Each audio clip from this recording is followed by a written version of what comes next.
All right, well, thank you, everyone. Welcome to our second meeting of the 2023 year. The presentation today is a Community at War, the Military Service of Black Canadians of the Niagara region, presented by Jim Doherty, president of the Niagara Falls Military Museum. Before I turn over the introduction of our speaker today, I just want to, again, thank everyone for being here. Let everyone know that we are in a new membership year, 2023. So for all those who are here would like a membership, please, we encourage everyone to take out memberships. You can go online to see information, St. Catherine's History.ca, and as well as for those of you who have gotten the newsletter, you can usually see information in there.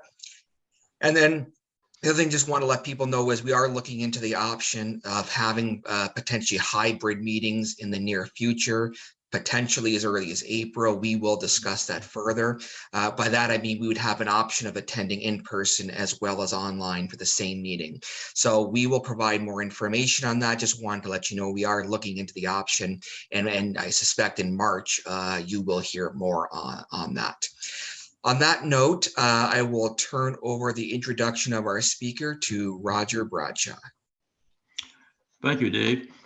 Jim Doherty was born and raised in Fort William, now Thunder Bay, as a boomer in a working class neighborhood when veterans of the Great War and World War II were numerous and active in the community. Some of these veterans from both sides would relate their personal stories to someone who was already hooked on history. Lived and worked in Niagara in the 1970s, so in 2003, when the opportunity presented, the family left the very, very cold Great White North to bask in the warmth of Niagara, courtesy of Ontario Power Generation. Received a Bachelor of Arts from Lakehead University, Thunder Bay, majoring in history, and volunteered as assistant curator at the Thunder Bay Military Museum. Jim got involved in the creation of the Niagara Military Museum soon after arriving in Niagara Falls and helped with the opening in November of 2012. On a personal note, the museum is a must-see for everyone. He has continued to be involved in preserving and sharing the military history of Niagara ever since, and is extremely proud to be part of the group of Niagarans who developed and presented the Black military history of Niagara to our fellow Canadians, a topic aligning well with a Black History Month. Take it away, Jim. Okay, thank you very much, Roger. Okay, so I'm going to try and speak a little bit informally, not too much right off the notes, but if you look at this first slide here, Black military history of Niagara, and it said, I never knew that. And when we started this project, I didn't know what I didn't know. And it was amazing as we went through it that we were finding out the stories of persons and places that are generally unknown to most Canadians. And as a military historian, I was astonished at what I have. And I'll basically ask you, have you ever heard of an outstanding member of your community, St. Catherine's, by the name of James Grant, who won a military medal for valor and gallantry at Passchendaele?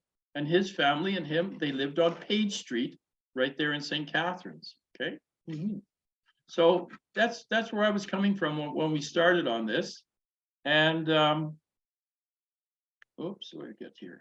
Okay, do the next one. Okay, so here is our how would you put it?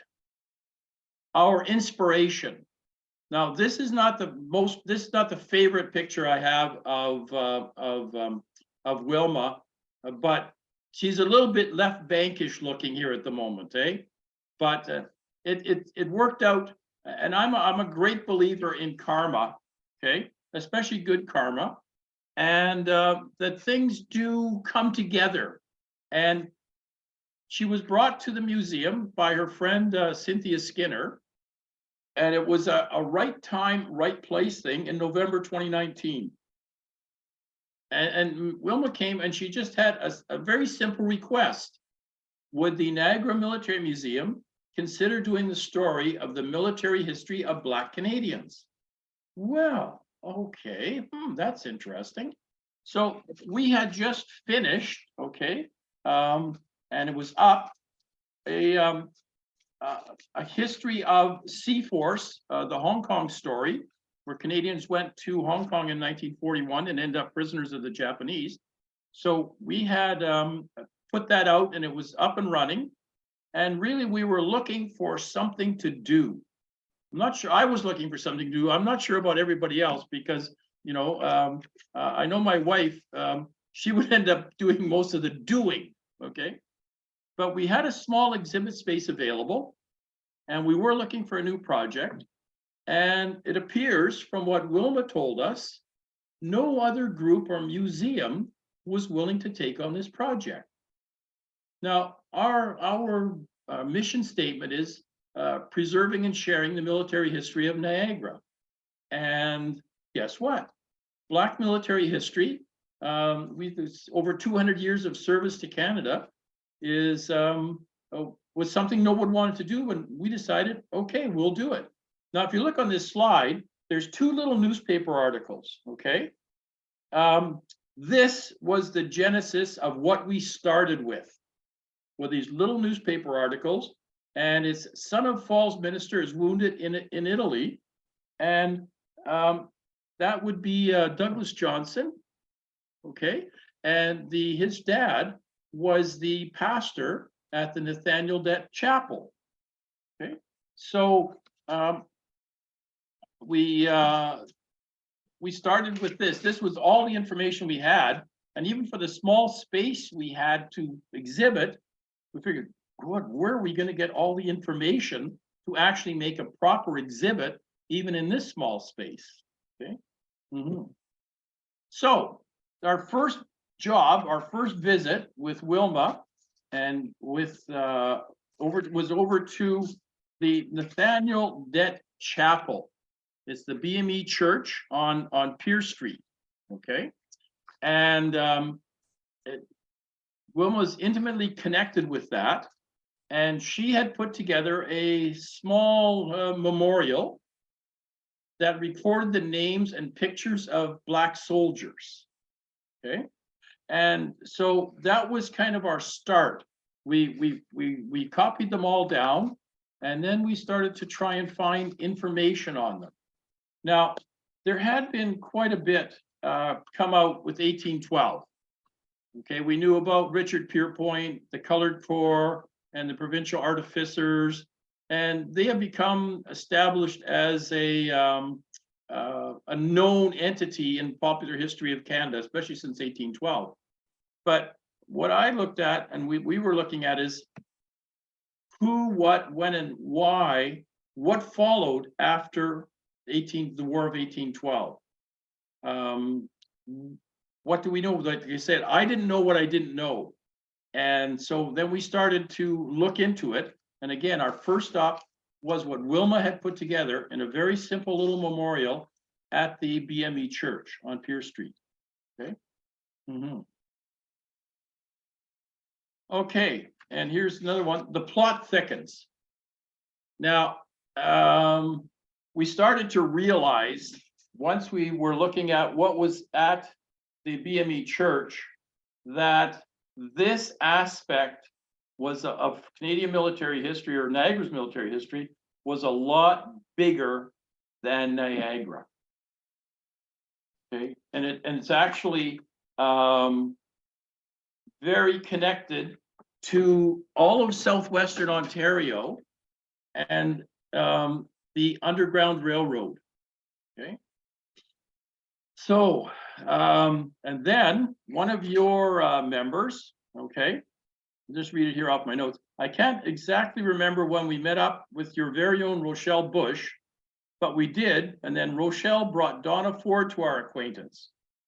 Wilma was the genesis, but Donna Ford brought us her uncle, James Grant, military medal, plus the viewpoint, knowledge, and guidance that made the project expand to be more than a simple recitation of names, dates, and facts. Okay, her uncle, James Grant, became a person, not just a memory that somebody had written about, due to Donna's talking to all of us about this quiet, humble, and extraordinary man.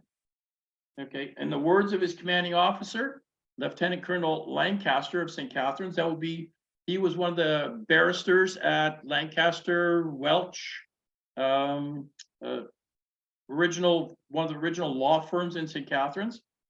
To James's widow, when he passed away, he was a good man and a good soldier. In my opinion, no higher accolade can be said of and to any man or woman. Okay, so that's what was going on, and with Donna, we started to learn more about the people behind these stories. Okay, yeah. Okay, so when we started looking post 1812 to about 1870, okay, this is mostly what is recorded on, say, the Colored Company or the Provincial Artificers. And then we found out about the Freedom Seekers and the Underground Railway in Southwestern Ontario, the rebellions of 1837, the Battle of Slabtown, American Civil War, and then after 1870, the presence of Black Canadians in the military seemed to disappear. Now, this is a very interesting line there. It's actually quite important. We could always rely on them to shoot Americans, okay? Now, I know this is what Rochelle likes to use. She likes to use the term freedom seekers as opposed to escaped slaves, okay? So these people came to Canada seeking freedom. And as they had been, part of American, they had been Americans actually, okay? When they came here as part of the Underground Railroad and established communities all through Southwestern Ontario, all the way from North Buxton, and I believe Rochelle is from Oro, which isn't that far from Collingwood, and Owen Sound, all the way through here, Brantford, London, Hamilton, Niagara, especially St. Catharines. So they had, expanded out into Southwestern Ontario. And when the rebellion of 1837 started, the rebels were quite, nonplussed to see that the freedom seekers, the Black Canadians, would not in any way support their rebellion. In fact, they stood, shoulder to shoulder with the Crown and the forces of the Crown. They, in fact, were posted on the border to keep British soldiers from deserting to the United States if they were posted to Canada. Another one was that they wanted to be the forlorn hope or the first wave of attackers to go to rout the rebels from Navy Island, okay, during the rebellions of 1837. Yeah. So they were actually quite important what they did, and plus they were also used for kept on as a militia to build roads and such during the rebellion and even slightly afterwards. And then I don't know if any people there have heard of the Battle of Slabtown. They were important in keeping order on the Welland Canal when it was being constructed. The Irish navvies who were actually digging the canals, or the canal or parts of the canal, all lived in shanty towns built of the cast-offs from the sawmills, which were called slabs. So they actually constructed shanties out of these slabs, and there were various slab towns. There was one at Meriton. That's the one that's often referred to as the Battle of Slabtown. But there was one around by Welland, Port Robinson, and that. And the Black troops were there to keep order. The construction and the jobs, there was intense rivalry, riots, disturbances over trying to get jobs on the canal, because mostly the Irish navvies were pretty well destitute, and they vied. The Connaught Irish were battling the Cork Irish and also the Ulster Irish, or the Orangemen, to get all the jobs on the canal so they could actually try and feed their families. So the black troops were there to keep order. And one riot, they're even noted for actually pointing their muskets in two different directions. Okay, because they to keep the various Irish factions apart. Then another one we found was out of Fort Erie was William Chandler. And he's indicative of a group of Black Canadians who went south and volunteered in the American Civil War. And he lost an arm there. And he is actually featured in the Canadian War Museum exhibit in Ottawa. And then comes the big question. After 1870, or circa 1870, when the militia reorganization was happening, Black Canadians disappeared. They disappeared from the military scene. There were a couple of attempts, one in Nova Scotia and one in Victoria, to establish Black rifle regiments. But for some reason, the other white militia regiments would have nothing to do with them. So they were in fact disbanded. And again, like I say, the Black military presence just disappeared. Okay. And I think it was due to the racism and prejudice of the white Canadians. Yeah, there is some thought that a lot of the people who had gone to the West Coast came up. They were Americans from California, so they brought a lot of their prejudices with them. And so when the I think it was Victoria Rifles were established circa 1865, they just wouldn't work with them or do anything with them, and so they were just simply disbanded. So but this whole thing here, this deserves a lot of research. Okay, more needs to be done. Work on the 1837, how the Black soldiers were recruited and such to work to keep order on the canal, and also Canadians who traveled south to join the Civil War. And Rochelle can speak more to that. That she's got a lot more knowledge on that. There's some fairly famous pictures of the Black Canadians who did go south. Okay. Now, here's something we found right away. That we'd like to. Our mandate is supposed to be from the frontier, the Niagara River, round up to Ancaster Dundas, the original Lincoln and Welland County, so to speak. And what we found from Wilma and talking to all of the various families and the family connections, that this military history, to do it any justice, we had to actually encompass most, if not all, of southwestern Ontario. Okay, and it was a good one that came up from Tim Cook. He was wondering, as part of the exhibit, we have John Bright from Fort Erie, who won a military medal at Passchendaele, like James Grant did.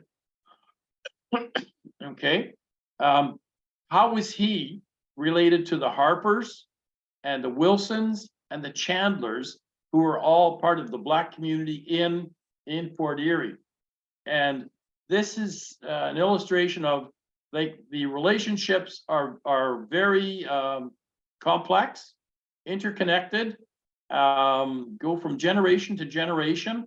And really, we told Tim, well, you better get out a pencil and paper and a ruler and we'll start drawing lines between all these various families that were right there in Fort Erie.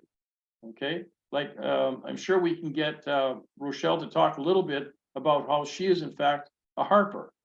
Okay, and if she's a Harper, then she's probably related to the Wilsons and the Chandlers. Okay, so then we found out we would make this Greater Niagara Plus. We'd be bringing in Brantford, Hamilton, London, Collingwood, North Buxton, and we started making contact with families. because I think Tim Cook had wanted to look into this previously himself, but he had nowhere to go to get the information. And the information is actually with the Browns, the Duncans, Johnsons, Nicholsons, the Hogans, the Hokins, Dawsons, Grant, Smiths. It's all been kept, I think, almost as an oral history inside the families. And this was a great opportunity for us to bring all this forward. And I've given the War Museum all the contacts for these people. So when they take this whole thing farther forward, that Tim Cook and the head of the exhibitions there, Glenn Ogden, can start contacting these families to build on what we've done as a basis, okay, as sort of a baseline type thing. But that's what we found. Niagara's not enough, simply because the whole community is related, and the relations go right across all of southwestern Ontario, and it was really quite an experience to find that. Okay. Okay. So I hope I'm not going too fast here. Okay. So now we come to World War I. Okay. And we went to war in World War I when King George V signed the royal warrant, and the empire went to war. Okay. And we went to war for king and empire, not king and country at that time, king and empire. And a lot of these Black Canadians, their families had been in Canada for 100+ years, many of them, and they tried to volunteer. And in fact, they were told, this is not your war. You know, we don't necessarily want you or need you. So they were rebuffed. Some of them quite nasty, quite nasty. Told, go home. We don't want you. We don't need you. And so there was lobbying, and there was a chap, Arthur Alexander, I believe he was a teacher in North Buxton. So he wrote to the Minister of Militia, Sam Hughes, okay, and tried to, speak for his people, that they wanted to be equal Canadians, and they wanted to, serve Canada, serve the empire, and answer the call. And there was an amazingly racist person, like one of the few people you can actually call a bigot. And this was the Canadian Chief of Staff, who was actually English, a General Gwatkin. Okay, and this is an aspect that Donna Ford brought forward and said, when we do the exhibit, we definitely have to make sure that Canada's response to the attempts from Black Canadians to volunteers is put forward. Okay, because that was a very personal thing for her, that, it was the real, what would you put, slight, or looking down upon, very, very, very racist and really bigoted response from people like General Gwatkin. Now, as an example, when the 2nd No. 2 Construction Battalion was going to sail from Halifax, okay, on the Southampton, they had to wait for a convoy to be assembled, because you don't send, you don't send single ships unless it's something like the Queen Elizabeth or Queen Mary, who are actually faster than the U-boats. And a troop ship that they were on, the Southampton, was not a real, it was not the quality of, say, the Queen Mary or the Queen Elizabeth. So it needed to go by convoy, escorted. And Gwatkin said, well, let's just send them as it is, as if to say that the 600 men of the No. 2 construction, well, if they made it, they made it. If they didn't, were torpedoed and all lost at sea, it wouldn't be a loss at all. Okay, so it's just astonishing. Fortunately, the Royal Navy doesn't look on that. They don't send ships out to be sunk on purpose. So even if there wasn't to stop, this No. 2 construction from being lost at sea, they they said, no, we'll be waiting for a convoy to come up. Okay. Now, there was an exception. Now Sam Hughes, when he set up the whole mobilization, it was relying on the local commanders, the local colonels who were raising these regiments. So he didn't say that you couldn't bring Black Canadians in as volunteers, okay? But he didn't make it a rule that the colonels had to bring in anybody who volunteered, even if they were Black Canadians. So you had this bit of a dichotomy there where they weren't specifically banned, but it was up to the local colonel or whoever was raising that regiment, battalion, or battery to actually bring them in. And this is where Lancaster comes in from St. Catharines. I think that he knew James Grant's family, and he knew James Grant as a 19-year-old, and he took him in to his battery, the 49th Battery, that he was raising in Toronto, but it was really right across this part of Southern Ontario. And one of the things we do is we take people in our exhibit room and we tell them, find James Grant.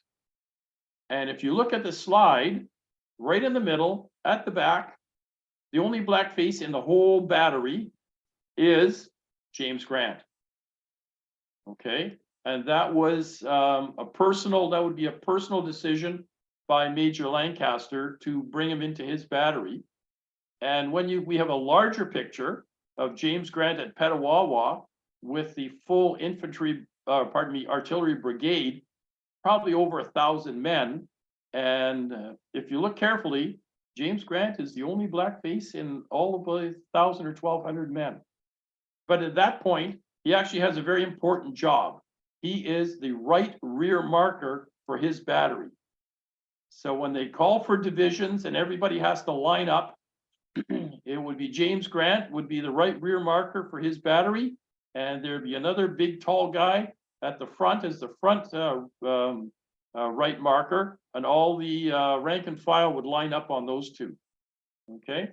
So now we get back to Arthur Alexander of North Buxton. So what they decided to do was to raise a segregated construction battalion. Okay. And it wouldn't be a fighting battalion. It would be a construction, how would you put it? It wouldn't be unarmed, but they wouldn't be doing combat. They would be doing construction work behind the lines. And as large part of number 2 battalion, they became forestry workers in the Ural Mountains in France. And so this iconic line here, they give us shovels, not rifles, actually comes out of some American troops from Wisconsin, Black troops, who were in fact a construction battalion like number 2, and they were more or less weren't allowed to go to the front as fighting troops, so they gave us shovels, not rifles. I guess this was the only way that they could put together a group of Black Canadians who wanted to go to France and get it past people like Guatkin and such, and get them over to France where they could actually take part in the war effort, like every other Canadian that was there. Okay, so yeah. So this is actually the person who did all the work. This is my wife, Kathy Doherty, and we spent in the museum here about $4,000 putting it all together. And Kathy here actually had to learn a number of computer programs. You can see this is James Grant. He should be a lot more well known in St. Catharines. He was an astonishing young man, and there we have some more information on him that we got from Donna Ford about her uncle, and also there were letters sent back mentioning him from his comrades who were in the artillery with him during the war. Okay, and at Passchendaele, he probably should have got a military medal and a bar for the courageous work he did, bringing ammunition and such forward to his fellow soldiers, fellow artillerists during the Battle of Passchendaele. Okay, and the other person we learned about through Donna Bright, originally from Fort Erie, is Lance Sergeant John Bright, and we found that he was probably, if James Grant was probably the first Black Canadian to win a Medal for Gallantry in World War I.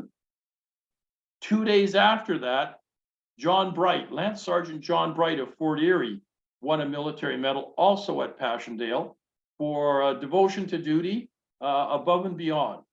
Okay, now we did this on our own ticket, and it cost the museum about $4,000 to put together all the displays, get the printing done. And one of the ways that we were able to afford it is, if you look at this picture of James Grant, that was done on a program often used by teachers called Canva. And that is actually 22 pages printed on a pretty good computer, okay? All in chunks and pieces. So you can take a life-size picture, and it printed on 22 pages. We laminated them and we laid them all out on our library table, and we Scotch taped them all together to make one big picture of James Grant. And as part of the artifacts we have, as a driver, you can see that he would have an ammunition bandolier. And so I had an extra bandolier in the back, and we fitted it up on top of his portrait. Now, of course, we have pull-up banners and such, but that was from a grant we got for $5,000 from Veterans Affairs Canada to actually make up a traveling exhibit. Okay, but Kathy did all the work, and just a little side note, she's older than 60. Okay, and our daughter, who teaches in a school board towards Toronto, has a lot of trouble with some of the computer illiterate teachers saying, how do I open my email and that? And so what she does is she brings up how her mother, post 60, learned Adobe Paint, Adobe Acrobat, Canva, all kinds of other programs, Publisher and such, to in fact put together our Hong Kong exhibit and this exhibit. And what we have up now is the Canada, Niagara and Afghanistan exhibit. So Kathy did all the work there. Okay. Okay, next. Now, where to look for stories. I just put this one in as an information thing. If the members of your historical society are looking for information on soldiers, there is some of it online. Okay, Library and Archives Canada has a military heritage section, and the one I use for looking for World War I, for the most part, is I Google CEF, or Canadian Expeditionary Force database search. And if you punch that into Google, it's about the first or second one that comes up. And if you hit that Google result, it'll take you to a page that has fields you can fill in. And you put in a last name, and then possibly a first name, and whatever other information you have, and you hit search, and it'll go through the 640,000 records that are online in this database to find your soldier. So with James Grant, we found him via this. We found his attestation papers that showed where he was on Page Street and things like that.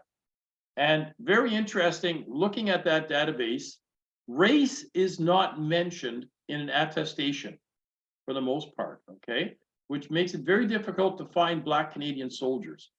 It's mostly, and if you look on the back, the front page is your attestation, where you were born, who's your next of kin, and all of this. And you sign an oath to support the king and his heirs and successors.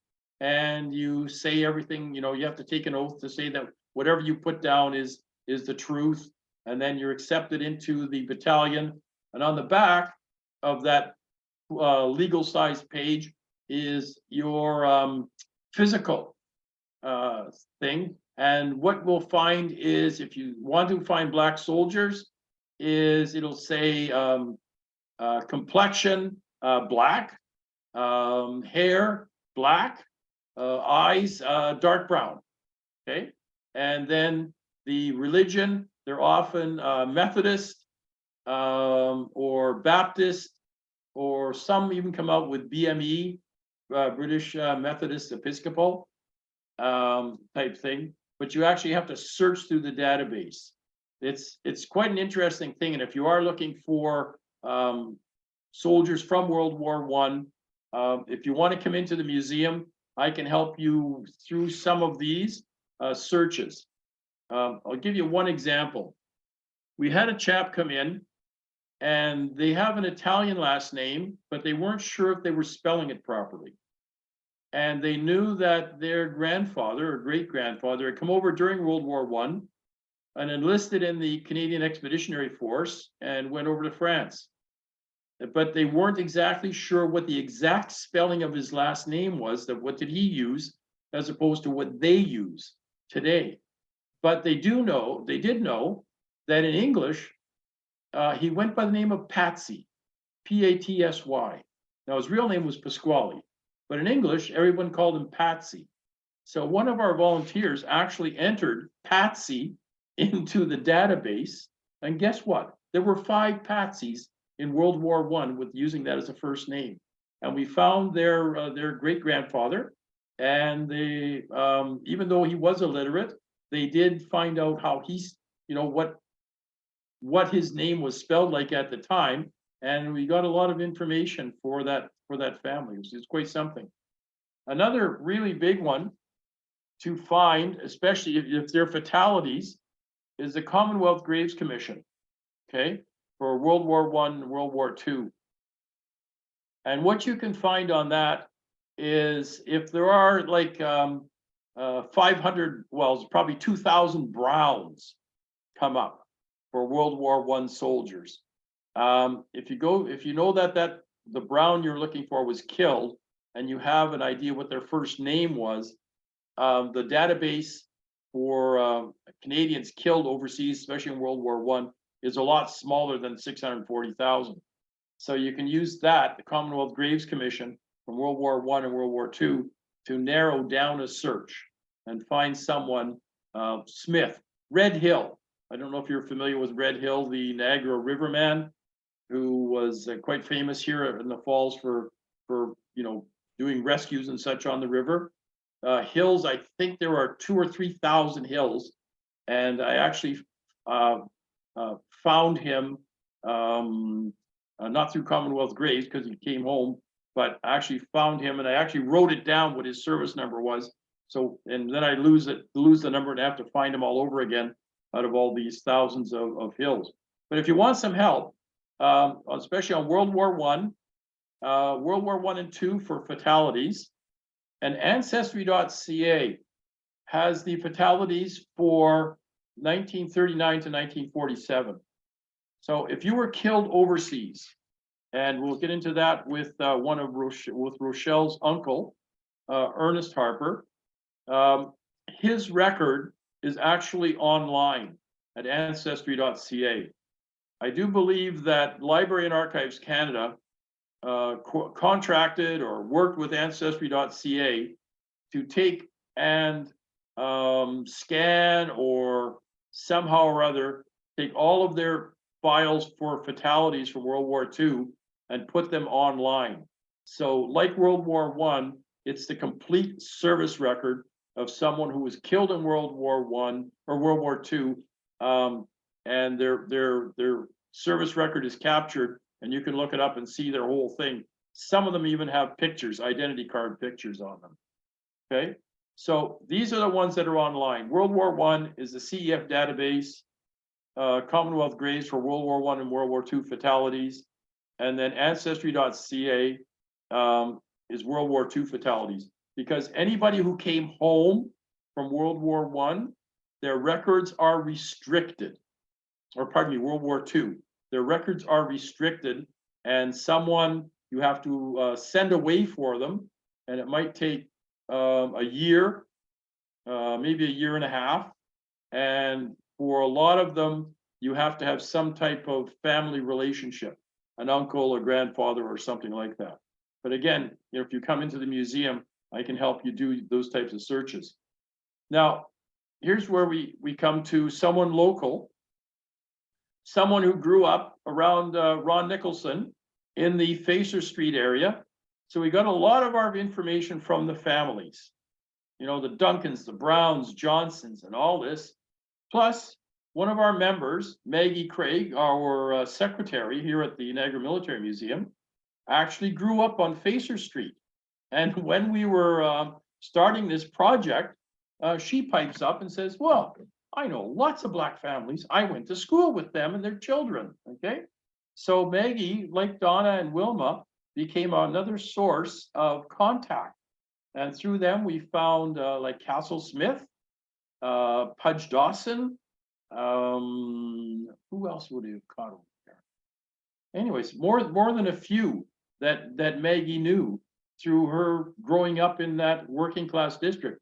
Because remember I said, Roger brought it forward in the introduction for me, I grew up in a working class neighborhood, okay? And the working class neighborhood I grew up in, there were a lot of immigrants because like a lot of other working class people or newly arrived in Canada, that's where you had to live because that's where you could afford to live. So if you're looking at the Facer Street area, it's a very rich and diverse, or I don't know if it still is, but it was. It was a very rich and diverse neighborhood where a lot of people lived and worked together, okay, and actually got along quite well from what I can hear of that neighborhood, you know. So it was quite interesting that out of the blue, a member that we had here actually had contact with a significant number of the Black families that from St. Catharines. Okay. Now, we had sent out an offer to the War Museum of our traveling exhibit, which is pull-up banners, and you can see the one we have for the #2 construction.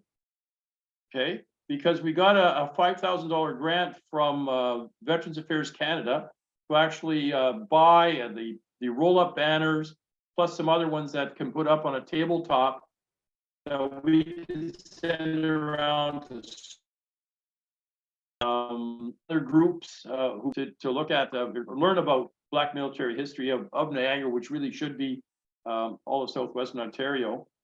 And it sort of kicked off with a phone call we got. So someone from the Vimy Center, okay, in Halifax, they phoned Kathy out of the blue and said, we saw the newspaper article about James Grant because we opened our exhibit, and we would like to know more about him because James Grant actually fought at Vimy. He was part of the Vimy battle as an artillery, part of an artillery battery, a howitzer battery, firing at the Germans at Vimy prior to and even after the attack. Okay, so they were very, very interested in that, in him. And if it wasn't for COVID, James Grant would probably have an exhibit at Vimy. So, you know, it was quite interesting. And it was a real, how would you say, heartwarmer to get a call from the Vimy Center. And they said, wow, this guy, he looks like really something, a real Canadian hero that people don't know about and they should know about. Okay, yeah.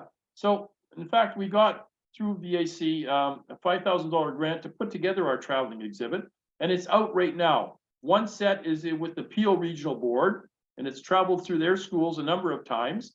The other one that has gone up even to the Upper Grand, which is by Shelburne and such, where there are long established Black communities, the other set of traveling exhibit, and we put it together for $5,000.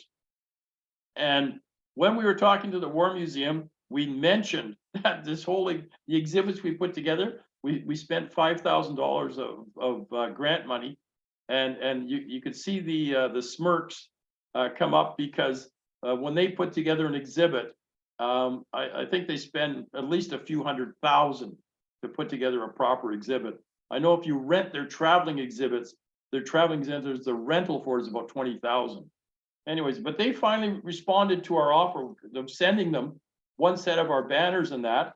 And they said, well, we don't know so much about using your exhibit, but what we would like to do is put together a version and work with you and put a version together that we can fit into our space. Okay.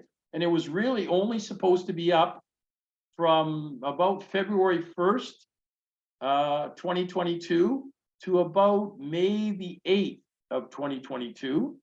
But all of a sudden it got extended to September of 2022. And then it got extended again. And it was supposed to come down like in March or so of 2023. But I think the reception from their version of the Niagara exhibit here that we have has been so well received that it's going to be open till September 2023. And I have a very strange feeling that it might become a permanent exhibit there in Ottawa.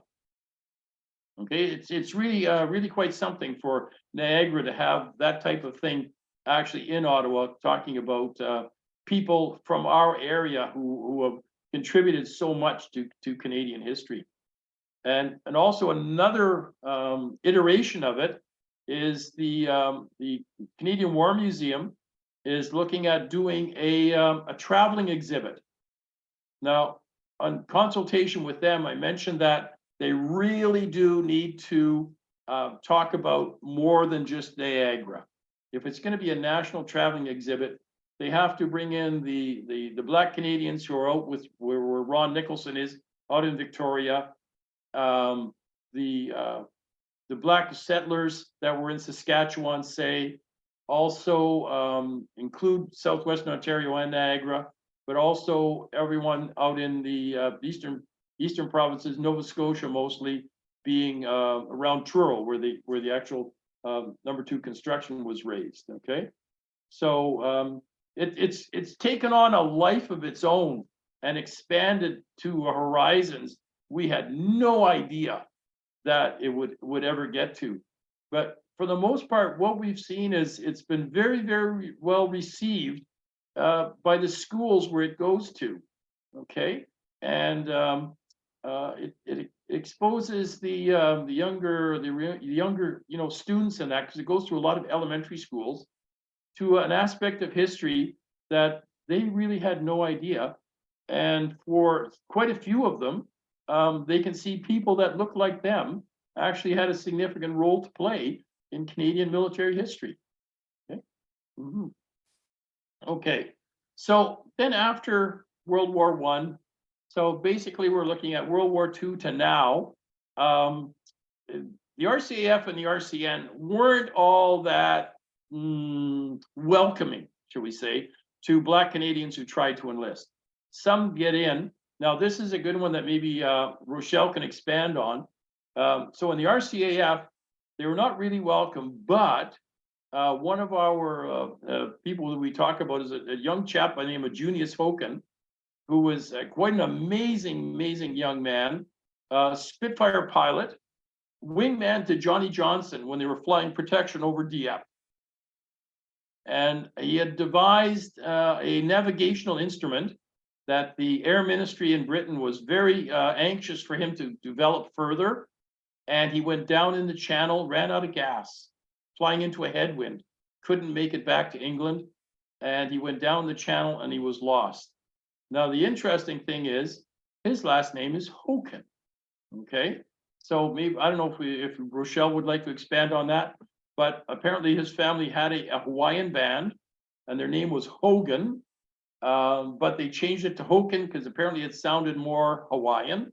And he was listed as, I think on his attestation papers, as being Hawaiian, okay? Not black, Hawaiian. So it's much similar to, you know, people saying I was never a German, I was always Swiss type of thing. But in the Canadian Army in World War II, was pretty accepting of Black Canadians who wanted to serve, as was in the Korean War. You can see young David Johnson there, and somehow or other he's managed to get his hands on an American 45, and he's in the Korean War. And then if you look over on the right-hand side of this slide, find Major Ed Smith. Major Ed Smith, RCAF, retired, okay? So it's not like James Grant, where it's 1 out of 100 or 1 out of 1,200. Major Smith is simply a Canadian soldier, okay? Now, on the left-hand side, you'll see someone, when he went overseas and he had a young family here back in St. Catharines, Ernest Harper.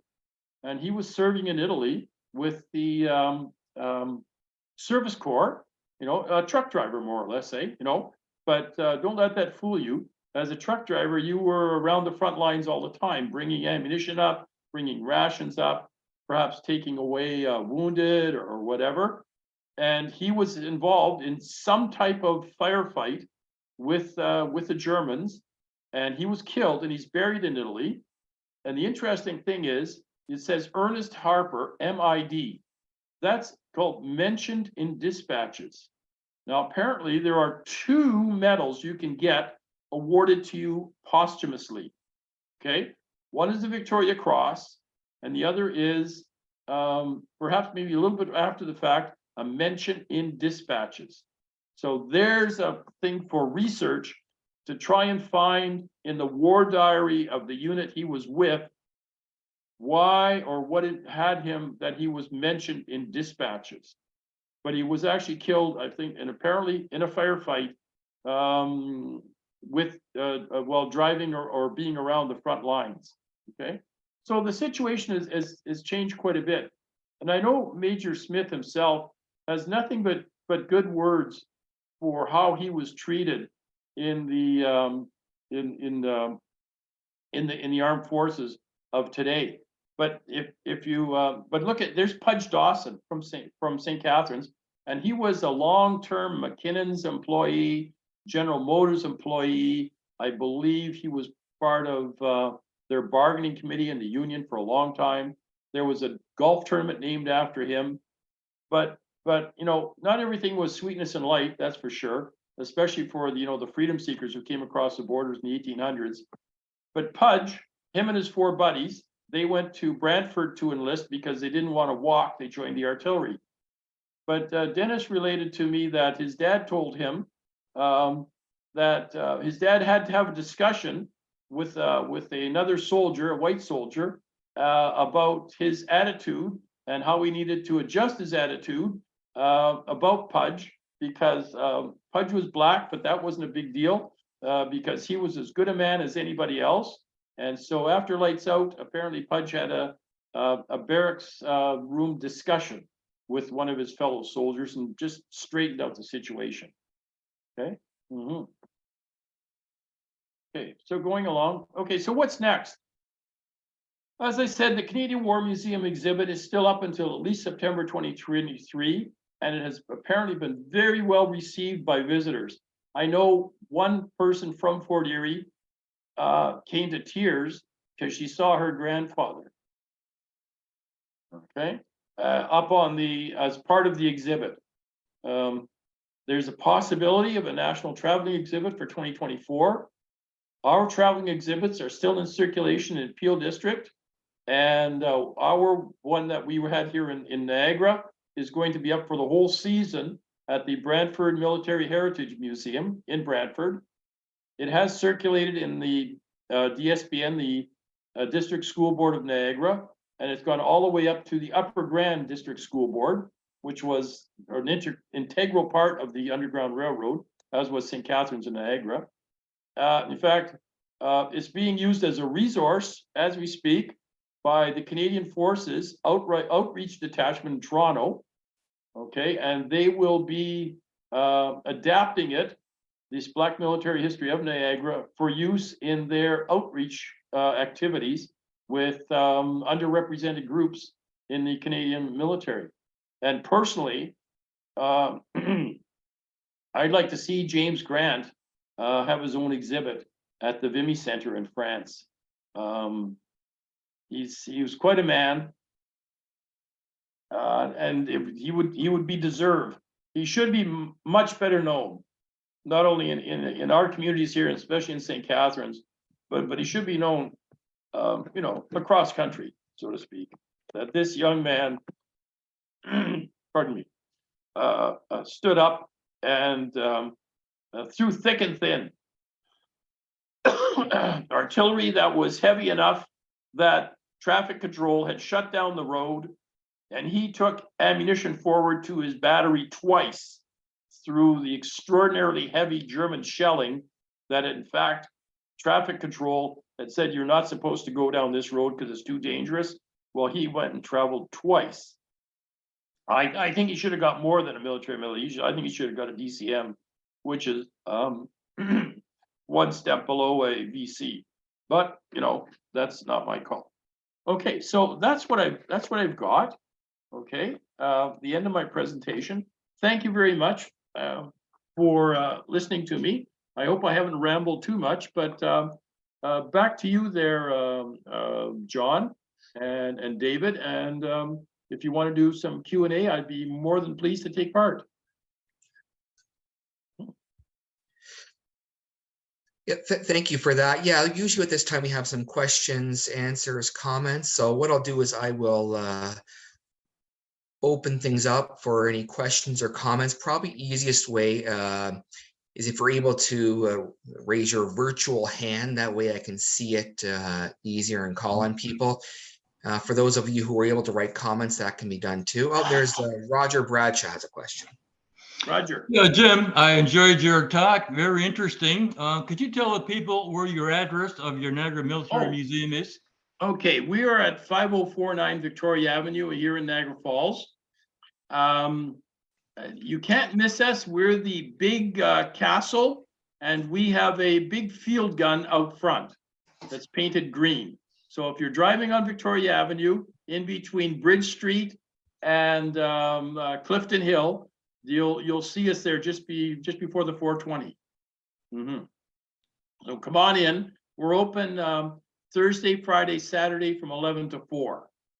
And we'd be more than glad to help you do some searching for records or take you through our armory. Okay. Okay, over to you.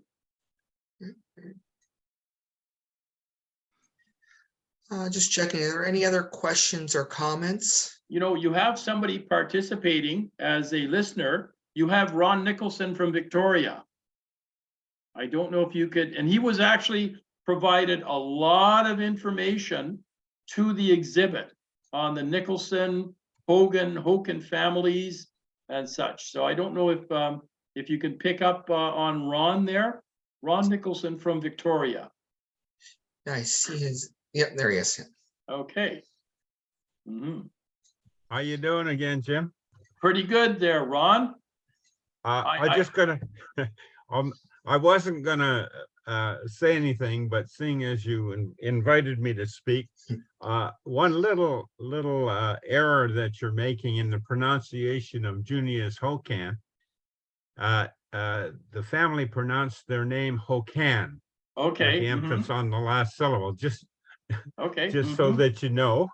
And does that give it this officially Hawaiian sound? Yeah, well, I have pictures of their Hawaiian band before he was quite young, 17 or 18 when he was in the band. And I have pictures of the band as well. And we used to have his picture up on the wall when I was young growing up. And of course, we called him Cousin Limey. His father's name was Lyman, and it was Junius Lyman Hokan, I believe. Okay. There's 3 or 4 parts to his name, but we certainly only knew him as Cousin Limey.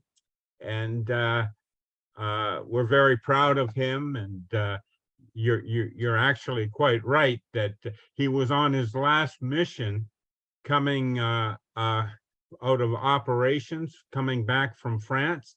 And apparently there was a really heavy storm or bad weather. And that's one of the reasons why it took him off course, and then he wasn't able to make it back.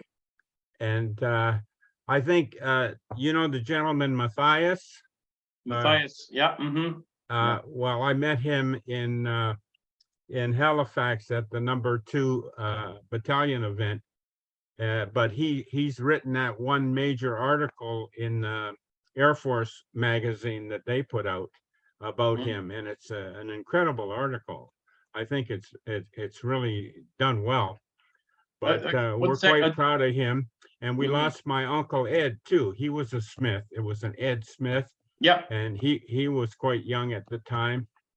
And he's the father of Santos, Jax.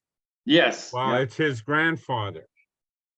Okay, so I think we're probably losing a few people here on the relationships. I'm sorry. That this is how complicated things get. Okay. Yes, it is. Between all the families. Okay. Yeah. Because it can be difficult if you're not familiar with it. But did you have any questions for me? Actually, okay. Just to explain, Matthias Just was a major working for the Directorate of History and Heritage in Ottawa with the Department of National Defense. And he did some extensive research on Junius Hokan and wrote a really good article for an aviation magazine on Junius Hokan.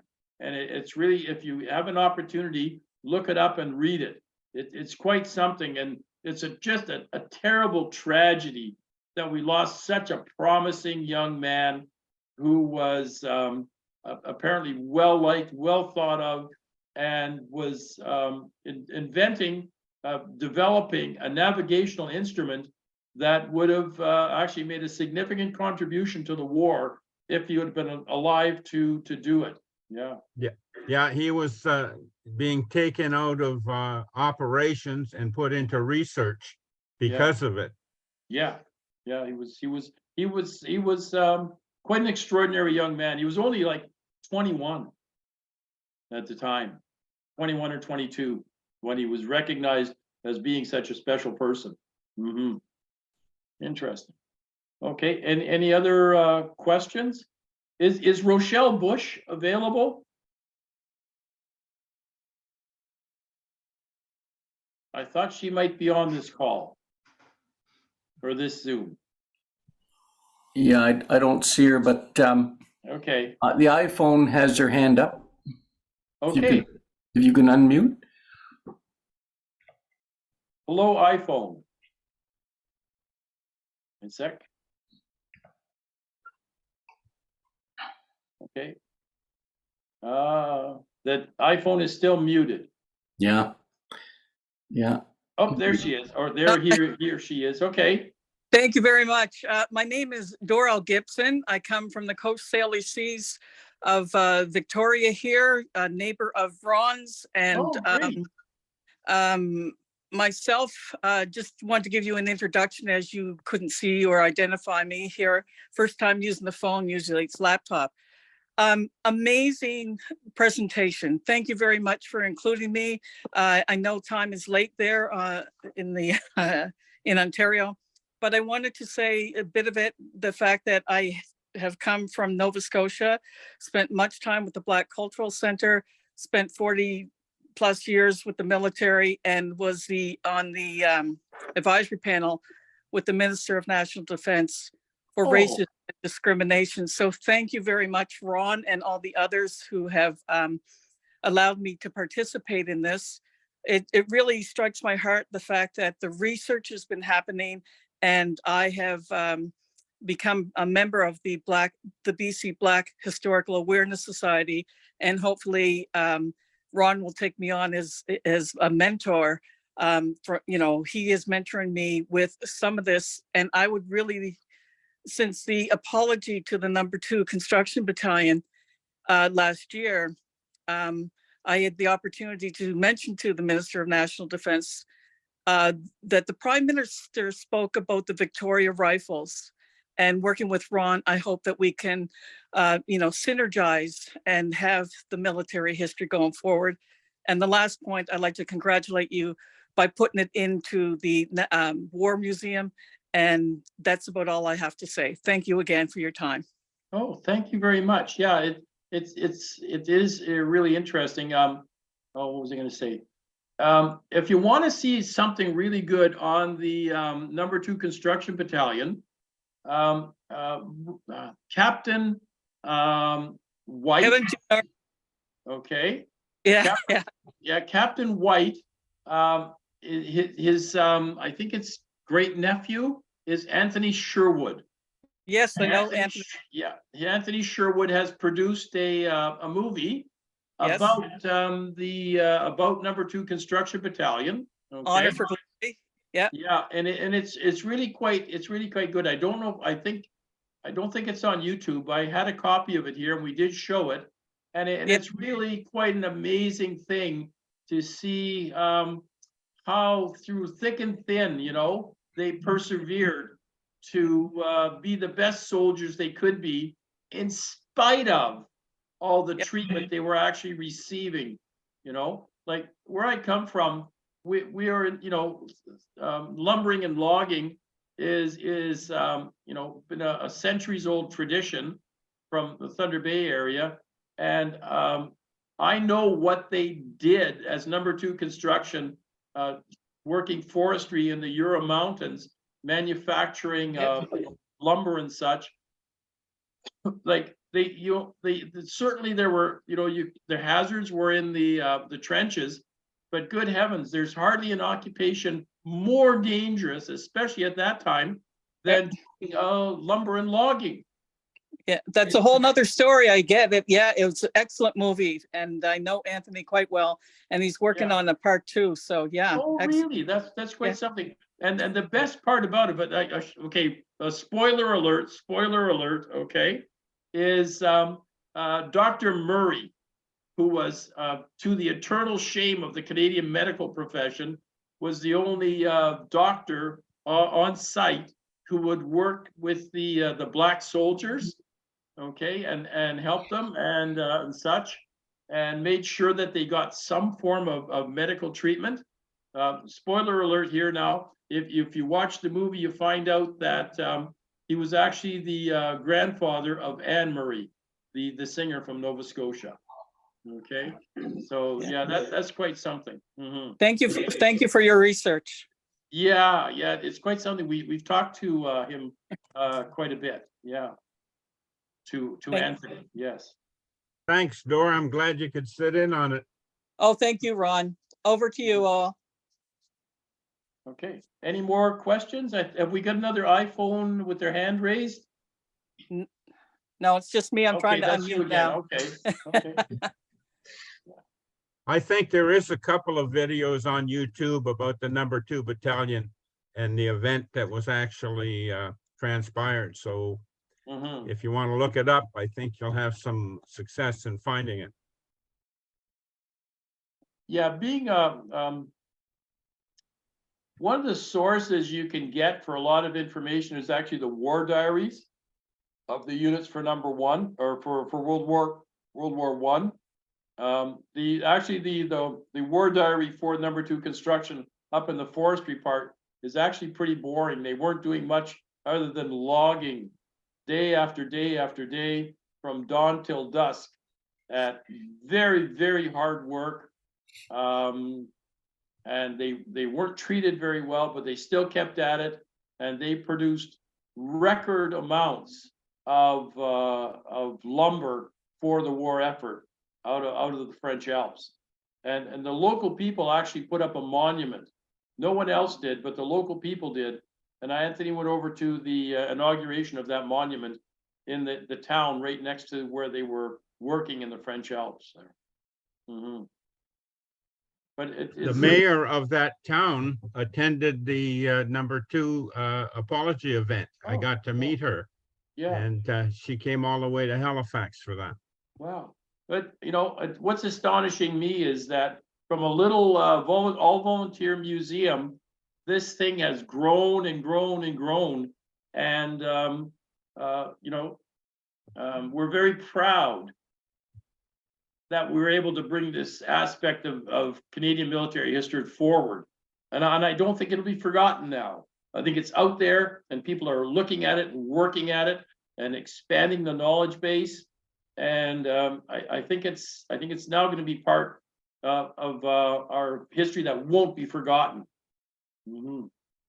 And we have people like Ron here to thank for that. Well, I don't know about that.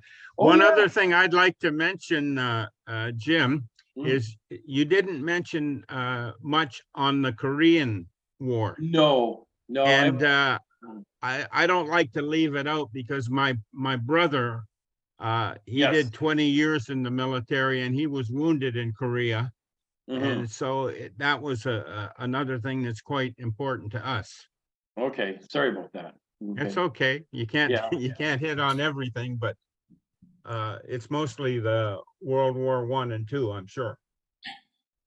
Yeah, World War I, because like I say, they came out of obscurity after 1870 and they showed up to volunteer and were told to go home. And unless they were drafted later on in the war, then they were told they had to show up or else. Okay. And then World War II, there seemed to be a lot more of I would hate to use the word paradigm shift about the acceptance of at least amongst their friends and neighbors of Black Canadians and going into the services. You know, it wasn't just people like Lancaster. It was much broader, especially into the Army. And you know, they were up there. Well, you were saying the Smith that was killed, Ed Smith. Yes. Yeah, like I believe he was Service Corps, and I think he remustered at the end of the war as infantry. Well, he Okay. was, I think he was killed in Germany and he's buried in Holland. And Yeah, they have, in St. Catharines, actually, they have an inscription on both doors of City Hall. And my Uncle Ed is on one door, Ed Smith. Edwards, he has his Yep. full name, and Lyman's name is on that the other door as well, Junius Lyman Hokan. Mhm. And my brother's name is Hokan, by the way, too. My Yes, mother yes, was yes. married twice, so and Lyman and he were cousins as well. Mhm. Another little interesting thing is at Vimy, as far as they've been able to find, we think in the front lines, not in the construction battalion or whatever, we think there were 6 Black Canadian soldiers in the front lines for the Vimy attack, and 4 of them came from Niagara. Isn't that something? Yeah, 4 of them came from Niagara, including, I think, Junius's dad, Lyman Hogan. Yes.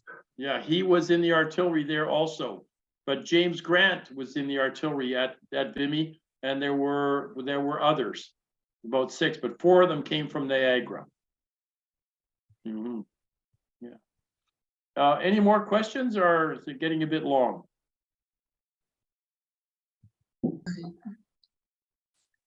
I don't see any more questions or comments. Okay. But at this stage, I can close the formal presentation off, Jim, by thanking you for your presentation. There's been a voluminous amount of research involved in this, I can tell. I've learned things in this I did not know. What you just said out there about the Vimy and 4 of the 6 Yeah. Black soldiers being from Niagara, did not know that. That's just one of many things I've learned today. So what I can say is I think a really good presentation, very well researched. Glad we had a lot, some good comments from the listeners here. So again, thank you for your presentation. And for those of you who are members, we will have our next presentation as usual, 4th week in March, and we look forward to seeing everyone then. Okay. Okay. Thank you very much for the opportunity. I really appreciate it. Right. Bye now, everyone. Night, night. Thanks, Jim. You're welcome.